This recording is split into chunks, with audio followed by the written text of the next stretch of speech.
Distinguishing between a democracy and a republic. The United States is not a democracy, and the founders used strong words to make clear that their nation should never become one. Considering the following statements, Benjamin Rush says, quote, "A simple democracy is one of the greatest evils," end quote. This is from 1789. James Madison says, quote, "Democracies have ever been spectacles of turbulence and contention, have ever been found incompatible with personal security or the rights of property, and have in general been as short in their lives as they have been violent in their deaths." End quote. 1787. John Adams, quote, "Remember, democracy never lasts long. It soon wastes, exhausts, and murders itself. There never was a democracy yet that did not commit suicide," end quote. 1814, Thomas Jefferson, quote, "An elective despotism was not the government we fought for," end quote. 1782, Edmund Randolph, quote, "That in tracing these evils to their origin, every man had found it in the turbulence and follies of democracy," end quote. 1787, John Marshall, quote, "Between a balanced republic and a democracy, the difference is like that between order and chaos. The simple fact is that the United States is a republic, and a constitutional republic at that, not a democracy by purposeful design." I also want to add that, that was, let me see. Yeah, I think that end quote was after he said, is like that between order and chaos," from John Marshall. So yeah, because also from what I've heard is that the governance, elective representative, right? Some people say that we're indirect democracy or something like that. Representative democracy, and I know someone said that elective representative, right? That's not exclusive to democracy, and so they're not mutually exclusive, right? And so we're still not a representative democracy. And how I just noticed that. I just feel the need to, read from this because I downloaded this from the internet. I forgot who wrote it. Hopefully I can find it. But yeah, I was just arguing with this person, and I just know that had to be an error because we're not a democratic republic, and I think that's just a kind of blurring of the lines with the words, which can lead to deception. And so I feel like I needed to, make this kind of video on, defending against those ideas, because this is not true. We're not just a republic, an elected representative.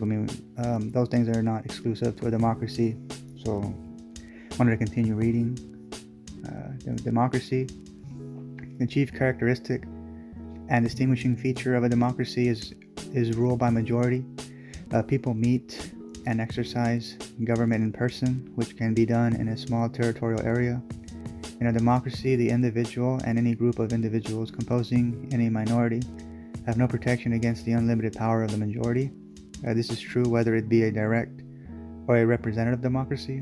In a direct type, all the electorate assemble to debate and decide all government questions, and majority vote rules. In a representative democracy, people elect representatives to the national legislature, who in turn make all legislative decisions. In both the direct and the representative type of democracy, the majority power is absolute and unlimited. Its decisions are unappealable under the legal system established to give effect to this form of government. This opens the door to concerns. This was what the framers expressed when they condemned the, quote, excesses of democracy, end quote, or, quote, the tyranny of the majority, end quote, and abuses under any democracy of the unalienable rights of the individual by the majority. Examples were provided in the immediate post-1776 years by the legislatures of some of the states in reaction against earlier royal tyranny, which had been exercised through oppressions by royal governors and judges of the new state governments, while the legislatures acted as if they were virtually omnipotent. There were no effective state constitutions to limit the legislatures. This topic of the dangers to the people's liberties due to the turbulence of democracies and omnipotent legislative majority is discussed in Federalist Papers 1048.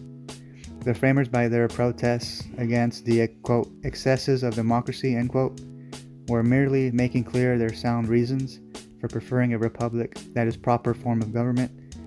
In a democracy, people hold the power to rule directly. Examples of democracy in action in this country include initiative and referendum, where the people vote directly on specific issues. Naturally, it would be impractical to administer an entire country if people had to have a direct vote on every issue. The word democracy does not appear in the Constitution or the Declaration of Independence, and all that was under democracy. Now I'll read what's under republic. Republicanism stresses liberty and inalienable rights as central values, makes the people as a whole sovereign, rejects inherited political power, expects citizens to be independent in their performance of civic duties, and vilifies corruption. Most significant difference from democracy, republicanism asserts that people have unalienable rights that cannot be voted away by a majority of voters. It is a rule rooted in laws. A republic implicitly contains the element that we would call democracy, but it is understood that the U.S. is a representative democracy in which the people choose representatives who in turn decide the issues of the day in competition with other branches of the government and according to with the law. Governance, in other words, has a basis in the people but is removed from the mob. The purpose of a republic is to control the majority. Representatives representatives are chosen and they meet to exercise government. This can be done over a wider territory. So one might say that the republic lengthens the distance between the decision and the mob, relative to a democracy. By contrast, in a dictatorship, there is no distinction at all. The mob is completely cut out from the decision. Federalist Papers, this is NR 55, James Madison. This is, quote, as there is a degree of depravity in mankind which requires a certain degree of circumspection and distrust, so there are other qualities in human nature which justify a certain portion of esteem and confidence. Republican government, that of a republic, it presupposes the existence of these qualities in a higher degree than any other form, where the pictures which have been drawn by the political jealousy of some among us, faithful likenesses of the human character, the inference would be that there is not sufficient virtue among men for self-government, and that nothing less than the chains of despotism can restrain them from destroying and devouring one another, end quote. Federalist Papers, NR 10, James Madison, says, quote, the two great points of difference between a democracy and a republic are, for the first, delegation of the government in the latter to a small number of citizens elected by the rest. Secondly, the greater number of citizens and greater sphere of country over which the latter may be extended, end quote. Now I'm going to read the lecture notes introduction. In recognition that it's Congress that poses the greatest threat to our liberties, the framers use negative phrases against Congress throughout the Constitution, such as shall not abridge, infringe, deny, disparage, and shall not be violated nor be denied. In a republican form of government, there is rule of law. All citizens, including government officials, are accountable to the same laws. Government power is limited and decentralized through a system of checks and balances. Government intervenes in civil society to protect the citizens against force and fraud, but does not intervene in the cases of peaceable voluntary exchange. By contrast, the framers' vision of a republic with that of a democracy. This is in a democracy, the majority rules either directly or through its elected representatives. As in a monarchy, the law is wherever the government determines it to be.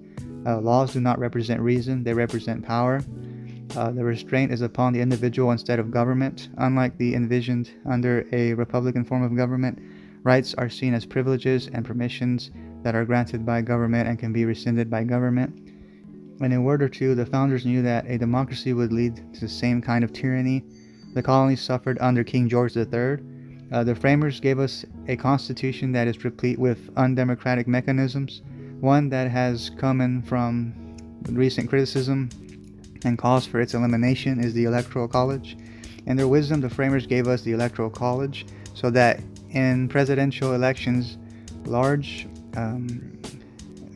heavily populated states couldn't democratically run roughshod over small, sparsely populated states. So here's my question. Do Americans share the Republican values laid out by our founders? And is it simply a matter of our being unschooled about the differences between a republic and a democracy? Or is it a matter of preference and we now want the kind of tyranny feared by the founders where Congress can do anything it can muster a majority vote to do? It says, I fear it's the latter. And it says here, quotes, illustrating the founders' discontent with democracy. It says Benjamin Rush.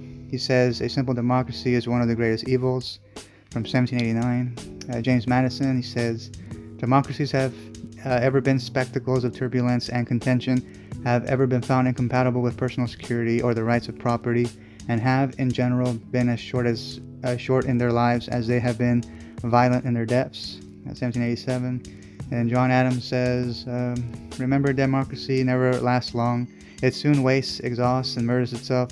There never was a democracy yet that did not commit suicide, from 1814. John Adams again.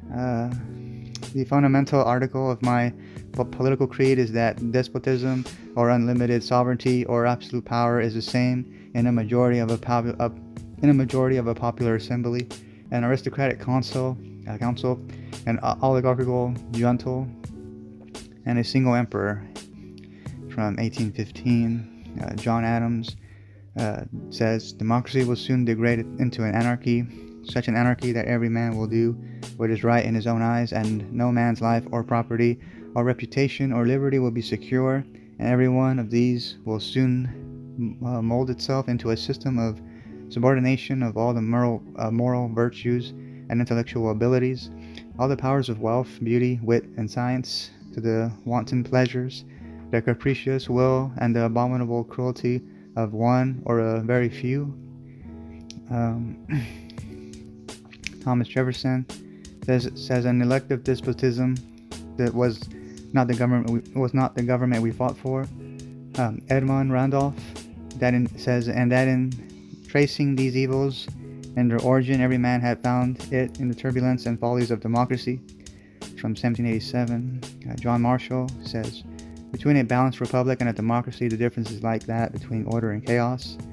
George Washington, he says, democracy is nothing more than mob rule, where 51% of the people may take away the rights of the other 49. Benjamin Franklin, he says, democracy is two wolves and a lamb voting on what to have for lunch. Liberty is a well-armed lamb contesting the vote.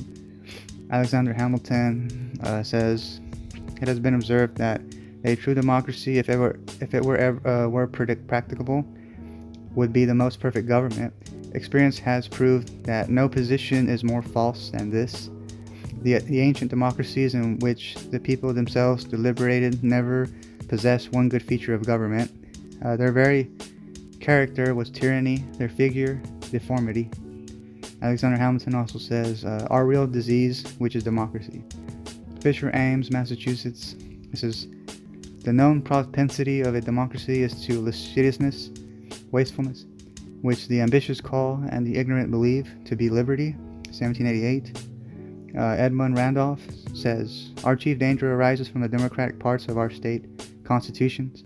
None of the constitutions have provided sufficient checks against the democracy.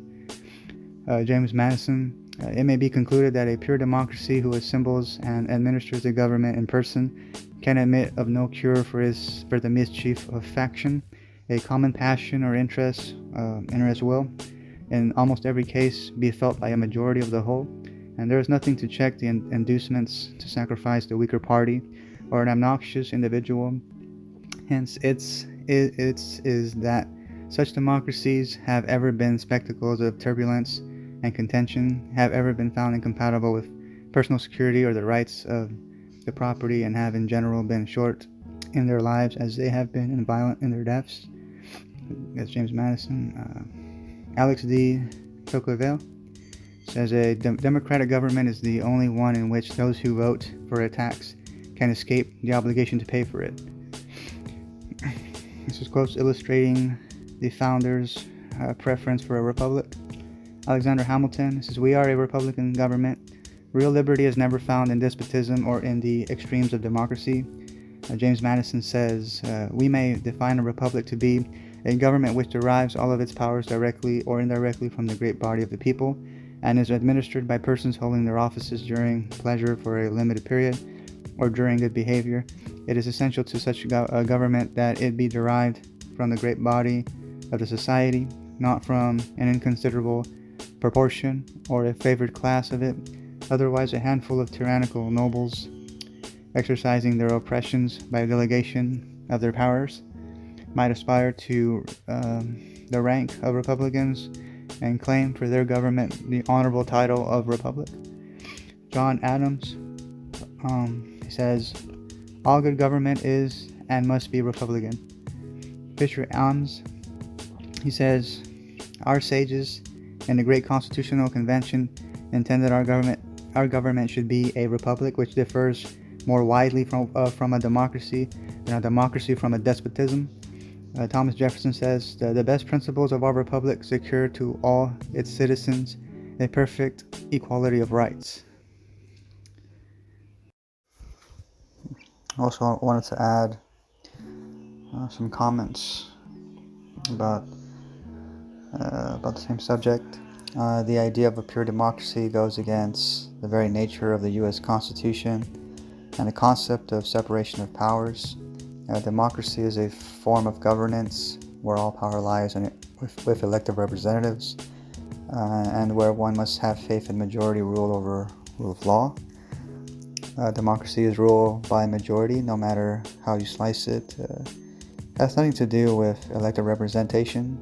In the context of the United States of America, a constitutional democracy is an oxymoron. The U.S. Constitution specifically limits the role of the majority to prevent tyranny by majority. Think World War II. It's why a filibuster can happen. It says, what else? This is the only entity which can overrule a decision of the Supreme Court is the Supreme Court. The only entity which can amend the Constitution of the United States of America is the Supreme Court. The Supreme Court can block any executive order they find to not be within the bounds of the Constitution, certiorari known as judicial review. So is it a republic? Yes, a supreme power is derived from the vote of the citizens and the authority of elected presidents and senators to appoint seats of the Supreme Justice. Their authority is either derived or denied by the law and Constitution, which govern and limit them.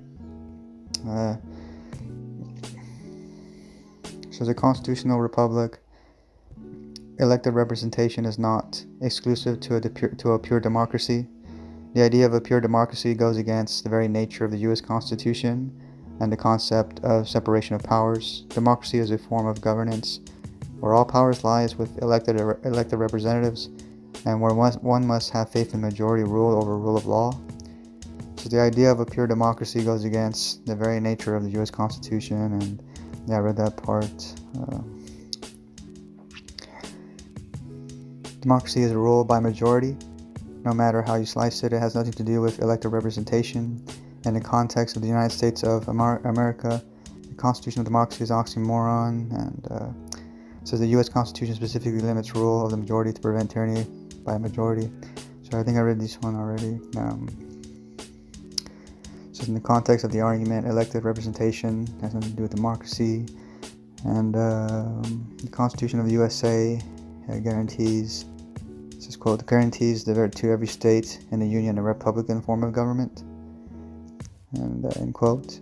This is quote, the founding fathers knew their history well, so they knew better than to establish the U.S. as a democracy. James Madison himself coined the phrase, this is quote, it says quotations, tyranny of the majority.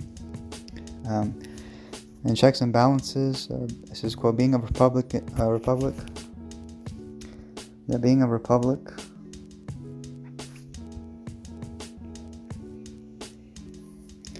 We also don't pick our president through a direct majority take-all vote.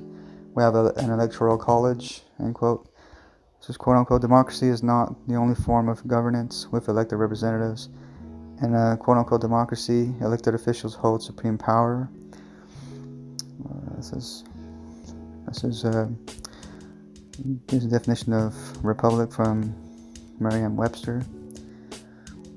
To the republic, a government in which supreme power resides in the body of citizens entitled to vote and is exercised by elected officers and representatives responsible to them and governing according to law. According to law is constitutional law.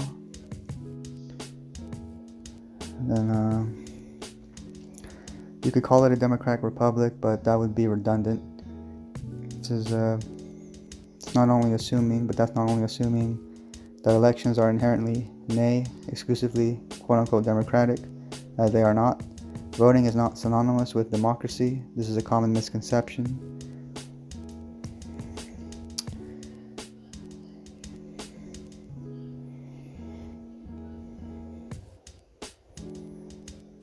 So the USA is in fact a constitutional republic.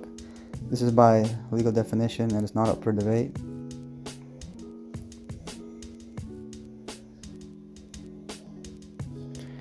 Says voting is not synonymous with a democratic form of government, the form of collective decision making by electorate or ballot.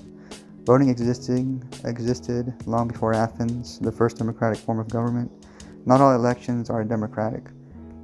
You can also have voting without any of the multiple forms of democracy. That's about it. These are all comments from Philon. It's from a while back. I just thought his comments were interesting, so I just wanted to add them on there. It was in this little debate he was having with another person who believed that America is a democratic republic, which obviously she isn't. So thank you.